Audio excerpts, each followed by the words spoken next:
ত্রয়োদশ জাতীয় সংসদ নির্বাচন সামনে রেখে গুলশান কার্যালয়ে বিএনপির মনোনয়ন প্রত্যাশীদের সঙ্গে দ্বিতীয় দিনের মতো ভার্চুয়ালি বৈঠক করছেন দলের ভারপ্রাপ্ত চেয়ারম্যান তারেক রহমান। এ বিষয়ে আরও জানাতে যুক্ত হয়েছেন জাবেদ আব্দুল্লাহ। জাবেদ, এ পর্যন্ত কতজন মনোনয়ন প্রত্যাশীদের সঙ্গে বৈঠক হলো, আর এই পর্যন্ত কয়টি আসনে বিএনপির প্রার্থী চূড়ান্ত হয়েছে, কোনো আভাস পেয়েছেন কিনা?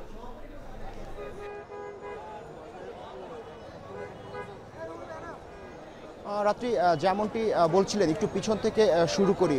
সেটা হলো এই যে ত্রয়োদশ জাতীয় সংসদ নির্বাচন, সেই নির্বাচনের পথে নানা কর্মকাণ্ডের মধ্য দিয়ে গুটি গুটি পায়ে কিন্তু এগিয়ে গেছে অন্তর্বর্তীকালীন সরকার। এরই মধ্যে আজ এক বিজ্ঞপ্তিতে ইসি সচিব আক্তার আহমেদ জানিয়েছিল গণমাধ্যমে যে ত্রয়োদশ জাতীয় সংসদ নির্বাচন অনুষ্ঠানের জন্য এরই মধ্যে 90 থেকে 95% কাজ কিন্তু তারা সম্পন্ন করেছেন। প্রস্তুত করা হয়েছে প্রায় 42,000-এরও বেশি ভোট কেন্দ্র। যেহেতু ত্রয়োদশ জাতীয় সংসদ নির্বাচন, রাজনৈতিক দলগুলো সেই নির্বাচনে অংশগ্রহণ করবে, তার মধ্যে বড় একটি দল জাতীয়তাবাদী বিএনপি, নিশ্চয়ই তারাও তাদের প্রার্থীদেরকে নিয়ে এই যে ত্রয়োদশ জাতীয় সংসদ নির্বাচন, সেই নির্বাচনে অংশগ্রহণ করবে। আমরা বিকেল থেকে গুলশান এই চেয়ারপারসনের রাজনৈতিক কার্যালয়ে আছি। আমরা আসার পর থেকেই দেখেছি যে যারা মনোনয়ন প্রত্যাশী, ঠিক তাদের ভিড় যেমনটি বেড়েছে, তাদের যে মনের মধ্যে যে আশা, সেটিও কিন্তু আমরা দেখেছি যে একরকম উকি দিয়েছে। একটু বলে রাখি যে এবার এই যে 5টি বিভাগের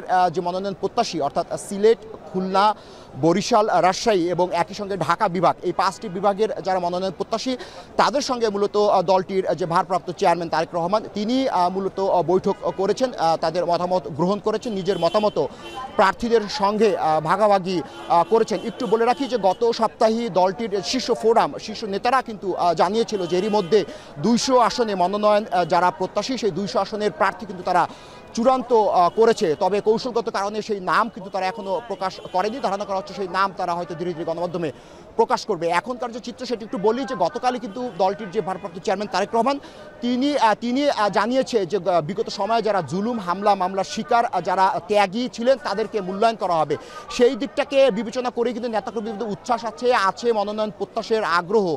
তারা মূলত আশায় বুক বাঁধছেন যে বিগত সময়ে যারা জুলুম, হত্যা এবং জেল জুলুমের শিকার হয়েছে, তারা মনোনয়ন পাবেন। এক এক করে আমরা দেখেছি যে এই 5 বিভাগের যারা মনোনয়ন প্রত্যাশী নেতাকর্মী, তারা ধীরে ধীরে এই চেয়ারপারসনের কার্যালয়ে এর মধ্যে কেউ ঢুকছেন, কোনো প্রতিনিধি আবার বেরিয়ে আসছেন।